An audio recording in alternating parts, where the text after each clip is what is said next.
Hello! You already save a lot of money every year thanks to our videos, so save on car parts too. Buy them on the Mr. Auto app. Shipping is free. Turn your engine off. Pull up the handbrake. To increase the lifespan, we would suggest never touching the glass with your fingers or cleaning them carefully with paper towels before putting them back.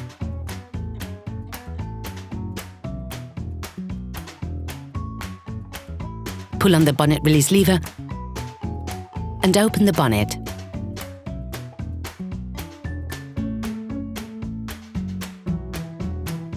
To make access easier, take out the general power connector for the lights.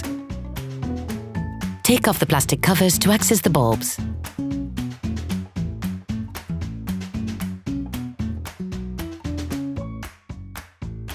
Unplug the connector to the high beams by pulling on it.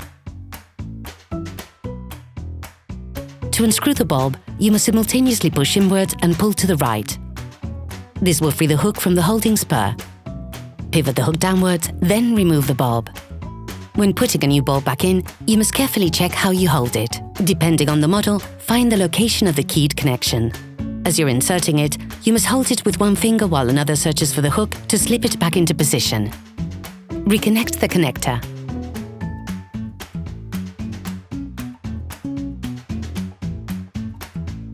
To replace the dipped beams, repeat the operation carried out for the high beam bulbs. The movements and processes are the same. To replace the parking lights, take the plastic base and remove it by making small movements back and forward. To remove the bulb, all you have to do is pull on it. Put the new one into the plastic base, then insert the whole thing into the headlight. You can now put the rubber cover back on.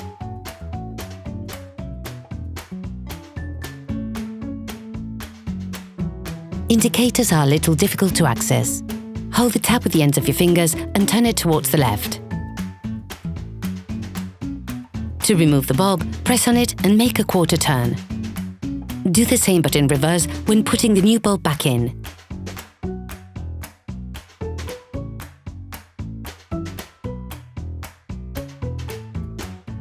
Once all the bulbs have been changed, reattach the general power connector. Operation completed.